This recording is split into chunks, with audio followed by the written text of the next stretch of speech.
This is my 1983 Chevy Camaro that is currently under a tarp. It is cold enough to probably be freezing rain outside, and it has been over a week since I've started it. It's winter time, we don't get our fun cars. You know what? It's time to at least give it a cold start. Oh,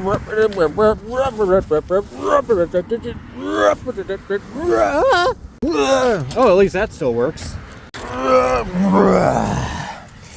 Freaking cold.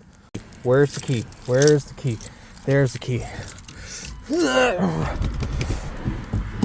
Got a pump because it's a carburetor.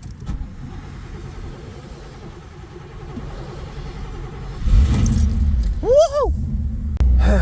I'm really surprised this thing started because it is super cold out. All right, screw that. Screw that. It's too cold for exhaust clips.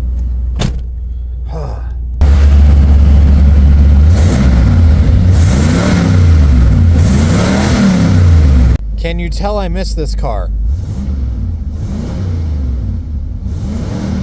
Yeah, I know I need to fix the tech. It sucks. I just really miss this car. I wish it wasn't wintertime right now. It's got the T-tops. It's got the 5-speed. It's a really, really nice car. All right, buddy. Have a nice nap.